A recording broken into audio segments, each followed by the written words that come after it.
आपके साथ नंदिनी यादव। वक्त हो चला है खबरों का, रुक लेते हैं खबर की ओर। और ये बड़ी खबर प्रयागराज से, जहां पर 4 लोगों की हत्या का सनसनीखेज खुलासा।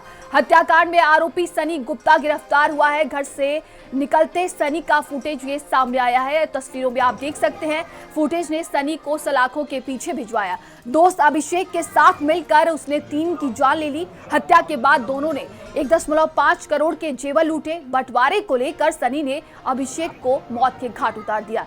तो ये सनी गुप्ता, और जिसकी देखिए ये सीसीटीवी फुटेज सामने आई है, और इसी के जरिए यहां पर बताया जा रहा है कि पुलिस ने इस पूरे हत्याकांड की गुत्थी सुलझा ली और सनी को गिरफ्तार कर लिया गया है।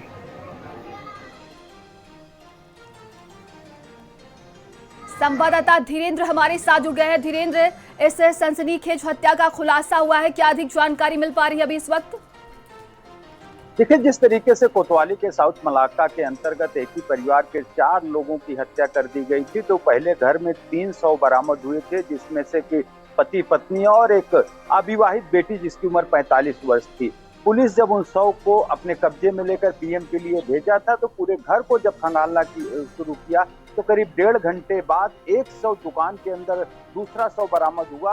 वो उसके बेटे अभिषेक का 100 था। यानी पूरे परिवार की हत्या कर दी गई थी। अब पुलिस के सामने अनसुलझे कई ऐसे सवाल थे, जिसका सवाल पुलिस खोज रही थी। वो आसपास के सीसीटीवी कैमरे को खंगालना शुरू किया था। सीसीटीवी में जब ये सनी घर से निकलते हुए नजर आया है, तो पुलिस ने जब इसकी खोजबीन शुरू की है, तो ये घटना के बाद से ये फरार हो गया था। पुलिस ने जब इसको पकड़ा है और जब इसे कड़ाई से पूछताछ किया है, तो ये पूरे हत्याकांड का खुलासा हो गया है। जिस तरीके से अपने ही परिवार की अभिषेक ने हत्या की थी, पहले मां को मारा, फिर पिता को, फिर अपने बहन को, उसके बाद घर के सारे गहने और जेवरात को एक साथ समेट कर अपने दुकान पे आया था और इसी दोस्त के जरिए वो तो सभी की हत्या की थी। और हत्या में इनका जो सनी मित्र है वो भी सम्मिलित था।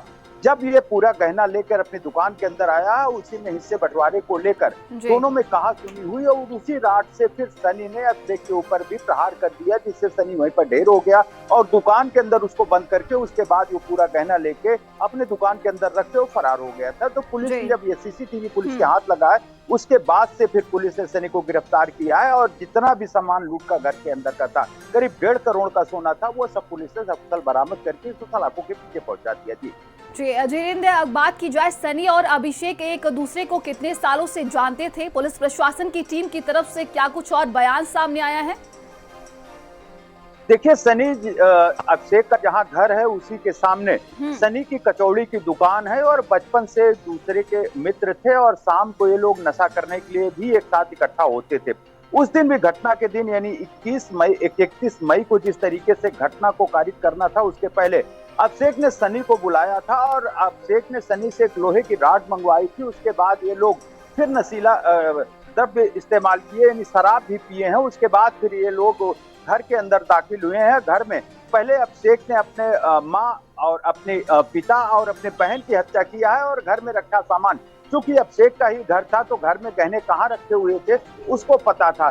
जब तीनों की हत्या हो गई, उसके बाद वो घर के पूरे गहने को समेटकर फिर नीचे तल में जो दुकान थी, वो दुकान के अंदर बंद करके और दोनों हिस्सा बंटवारा करने लगे। इसी बीच 2 हिस्से बंटवारे को लेकर कहासुनी हो और फिर सनी ने एक बात कही कि जो अपने माँ बाप का कहने के लिए नहीं हुआ, मेरा क्या होगा, क्योंकि वो हिस्से बंटवारे में कम इसको दे रहा था और बाद में देने की बात कर रहा था। इसी बात को लेकर अभिषेक के ऊपर सनी ने प्रहार कर दिया और अभिषेक की भी हत्या करके और शटर के अंदर उसको बंद करके उसके बाद वो बाहर निकल आया है। ये पूरे 3 दिन तक ये तीनों 100 वहां पर पड़े रहे और पुलिस को कोई कानो कान खबर नहीं थी। जब आसपास बदबू फैली है 100 की, तो आसपास के लोगों ने पुलिस को सूचना दी है। पुलिस ने जब घर के अंदर दाखिल हुए हैं, तब इन लोगों के हत्या की जानकारी पुलिस को भी हो पाई थी। जी बिल्कुल धीरेन्द्र, देखिए पुलिस ने इस पूरे गुत्थी को किस तरीके से सुलझाया और इसके बाद सनी को गिरफ्तार कर लिया गया है। तमाम जानकारी के लिए आपका बहुत बहुत धन्यवाद।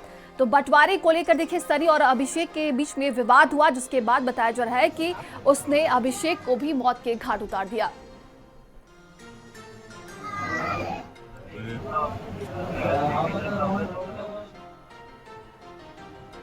खबर लखनऊ से, जहां पर दिल्ली